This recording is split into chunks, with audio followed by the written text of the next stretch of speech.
about building and scaling businesses. If for everybody who's listening right now, who maybe has a small audience, they're just getting started, maybe they've got a TikTok account, Snapchat account, Facebook or Instagram account, and they're trying to think about, okay, how do I take this to the next level? What are kind of some starting points that they can do to at least get some ideas about some products to either develop or promote someone else's products? What are the first steps that people have to take between just using social media as a hobby to then making it kind of like more of a business? Yeah, that's a great question.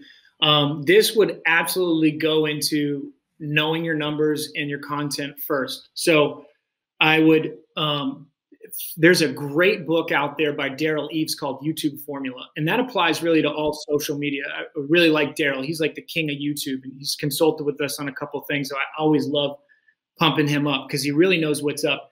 But and it applies to other social media, like I said, but really understanding your data and numbers, and then creating a content calendar, like I was saying earlier. So if you upload a piece of content, you'll know right away in real time numbers, especially with YouTube, like what that thumbnail brought in with the CTR, the click-through rate, what the audience retention was and stuff like that. So the second you're throwing up content and you're not seeing that it's matching like a really good benchmarks for those KPIs, the CTRs and the audience retention, then you go, okay, I got to change the thumbnail, or I got to start creating content like this. And then every week and every month, looking at all your content, going, what was the most engaged? What did people like the most? What had the best audience retention and stuff like that? So back to what I was saying earlier about if you don't like numbers and data, just suck it up. I mean, it will make you a lot of money if you make data your friend, and it'll help you grow, right? So that's one thing, is the second you start creating out content, know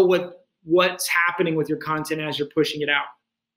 And the other thing is creating a content calendar ahead. So we always say that the calendar is the boss. So if I put it up on the calendar, we're doing it. It's the boss. So whatever's on there is the boss, everything, right? So creating yourself a calendar to make you accountable, and knowing what you have coming forward. And then as far as like what products to promote and sell, I mean, there's tons of networks out there that you can look up for you to sell products with. But I would honestly ask yourself, like, what kind of content are you creating that's going to match with a long-term relationship with a brand? The same way that we do it with content creators, that do it the same way. I see so many times content creators just sit back and wait for somebody to contact them. And there's probably less than 5% or 10% of content creators that go out and find real products that they could promote themselves manually, just like the way we do with influencers. And they just wait for it to come to them, either because they have an agent and it does it that way, or because they just are not, maybe don't have that system set up and a process for them to create a sustainable, efficient, growing business. So you want, you want subscriber growth rates, and you have to go out and find that and do that. And so monetizing your content with actually going out and finding brands, it's really easy to do, to find brands that match or congruent to your products, and just messaging them. They will answer. Like it's tough for us to get a good response rate from influencers. I guarantee you'll have 100% response rate from any brand that you reach out to that says, hey, I'm willing to promote your brand and product, contact me.